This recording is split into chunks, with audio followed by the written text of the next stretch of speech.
Did I ever mention how much I fucking hate quick record? Well, I do.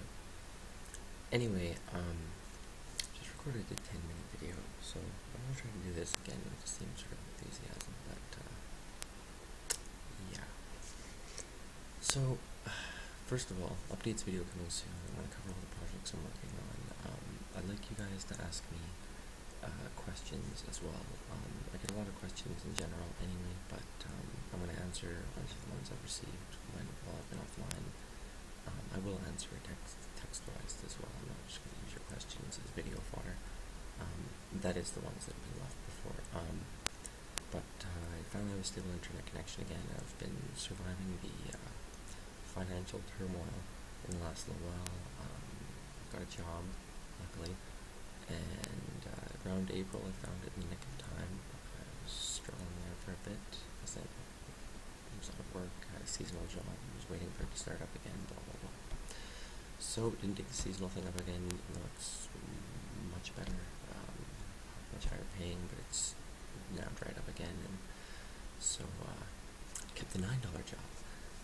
Because it's a job and there's literally nothing else practically around right now. And you know what? I'm not gonna move my ass and bust my ass for 8:32 at Tim Hortons if I can sit on my ass and read for 3-4 hours a day at a part-time job at a beer store. So, but updates video coming soon. I'll update you on what projects I'm doing. I'd like you guys to ask me questions about anything. Frankly, it can be a topic. It can be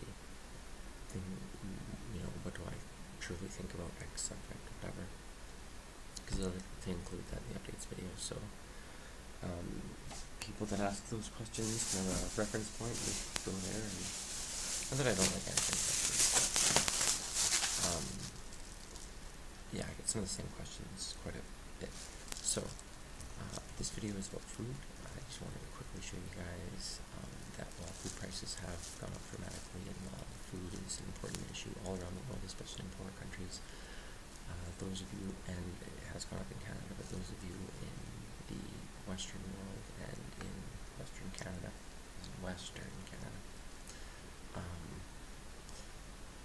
should keep in mind that it's not as expensive as some people make it out to eat healthy. I have some friends that smoke, which is, I'm not judging them for it. It's fucking disgusting, absolutely fucked up, because there's all this mixed up chemicals.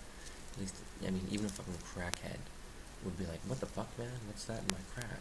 Because he wants crack, not, traces of all sorts of things. That's the biggest thing that fucking I'll never understand about smokers.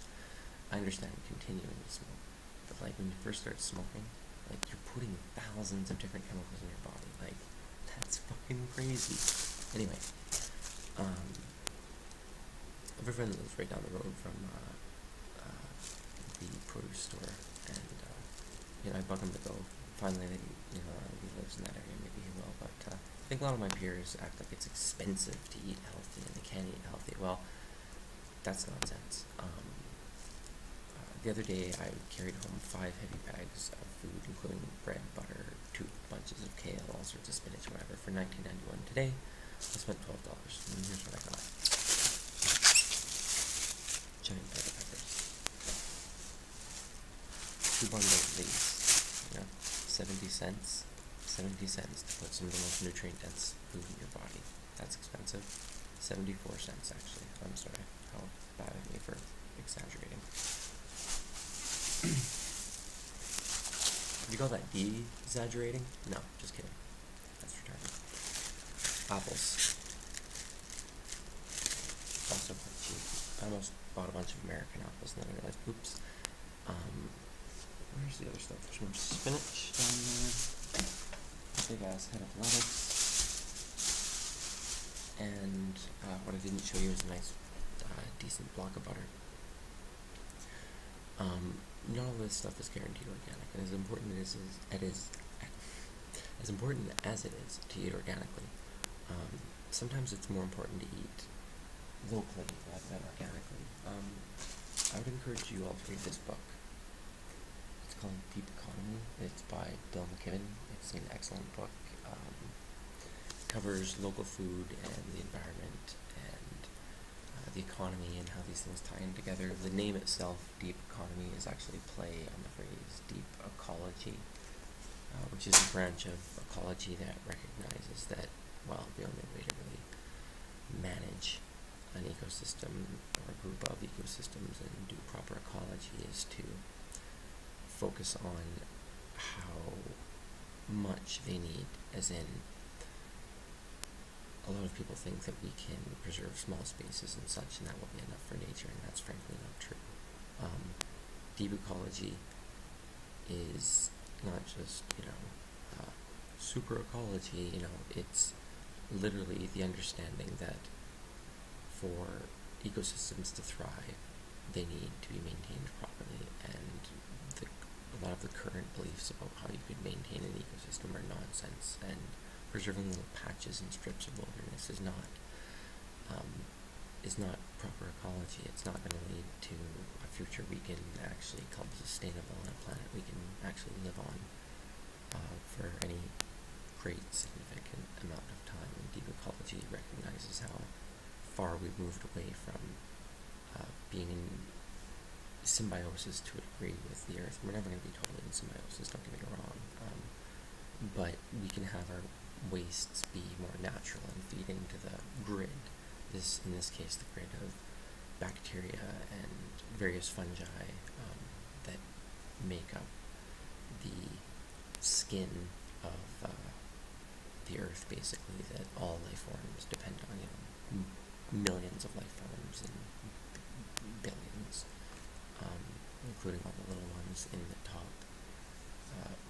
top few feet of topsoil and plants and whatever. Anyway, that's basically the bedrock of all life. So, anyway, it is more important sometimes to eat local than organic. However, part of the reason organic is important is because with organic food, you can literally protect that topsoil. So don't get me wrong, but I mean, if you use a chemical to make a cutting, I don't necessarily consider that immediately non-organic food. A small amount of, you could say yes, it is, but I think when people really learn more about botany and the way plants are grown, the idea of having 99 or 95% organic would be something people can accept more easily. And I'm not suggesting we spray horrible pesticides on plants or anything, but a little chemical dose here and there, as long as it's done properly and with the right mycorrhizal fungi to mediate its influence and make sure that it doesn't toxify the soil. Even if it's a pot, do you really want your plant growing in a pot of toxic soil? You're not gonna necessarily put toxins into your body by consuming anything off that plant, but you're not gonna have something that's as healthy or nutrient dense. So anyway, very quickly before I run out of time, packs of organic beef. I also went to organic butter. For $5, I have two quite fat packs of beef to make spaghetti and stuff. Very quickly, I was making tacos a lot in the last little while, and I really grew to love the taste of all that, fried up beef and veggies mixed in, a little bit of spices, tiny bit of garlic, a little tiny bit of tomato sauce, and just it's amazing. It's great. And then one night, Organic World closed, and so too early for me, and I sent my girlfriend up to Save-On. We cooked up that beef from Save-On Foods, which, by the way, sucks. Fuck Save-On Foods. I also worked there, by the way. And basically, at one point I thought I smelled burning newspaper, which I found really odd. So that sort of should give you an idea, just to give you some more context. There's a friend of mine that's not interested necessarily. He's an intelligent guy and everything, he's respectable, but he's not necessarily interested in the same things, as that doesn't, dictate intelligence anymore. He tried the organic meat, and he was amazed. I would recommend you all check out Organic World if you live in the Vancouver area. Organic World is a small chain, and it's local meat, and it's great. It tastes really good. He was blown away. He's not the kind of person that's big on these types of issues. It's not that he doesn't care. It's just not his interests that are major. But anyway, updates video coming soon. Running out of time. I'm a wage slave. but I will see you soon.